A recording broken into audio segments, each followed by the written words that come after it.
La promotion du tourisme en Maurienne, les aspects sont nombreux, divers et variés. Parmi eux, la présentation de la gastronomie locale, celle dont Montaigne parlait déjà au XVIe siècle. Il vantait la chair incroyable et l'hospitalité des Mauriennais qui peuvent encore aujourd'hui s'appuyer sur une épice rare et prisée, le safran. Henri Zaninetti, Bernard Portugal. Tarte au reblochon, fricassé de caillon à la mondeuse, cuisses de dame, agnolo, carré d'agneau rôti au jus de carvi du Mont-Cenis, les recettes du pays de Maurienne ne manquent pas. Au lycée hôtelier Paul Héroux, les futurs chefs de cuisine s'initient à ces compositions d'un autre temps.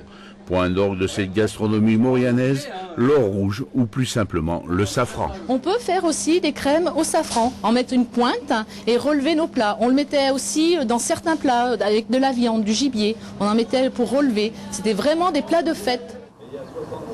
Point de passage des marchands venus d'Orient, le Crocus sativus, venu d'Iran, a trouvé ici une terre hospitalière. À Saint-Julien-Mont-Denis, Martine Reynaud veut faire revivre les safranières d'antan.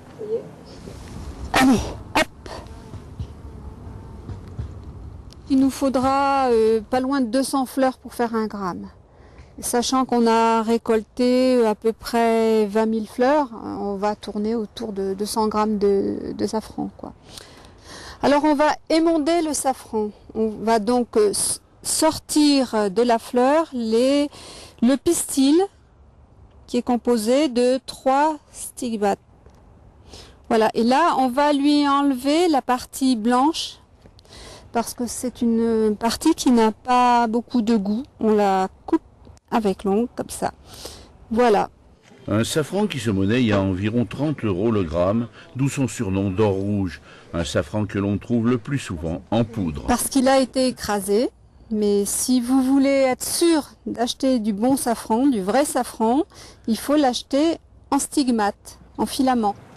À terme, peut-être, un jour, le safran remplacera en Maurienne l'aluminium. Le but de ce travail, c'est pas de se tourner vers le passé en disant on faisait du safran autrefois, ben on va faire comme autrefois un petit peu, d'une manière folklorique. Non, c'est vraiment un projet de développement qui doit bénéficier au territoire et c'est pas exclu que ça se développe dans le cadre d'une entreprise, tout à fait. Avec le safran, c'est la vigne aussi que l'on veut faire revivre en Maurienne.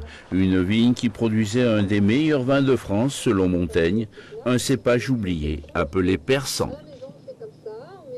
Après le safran, le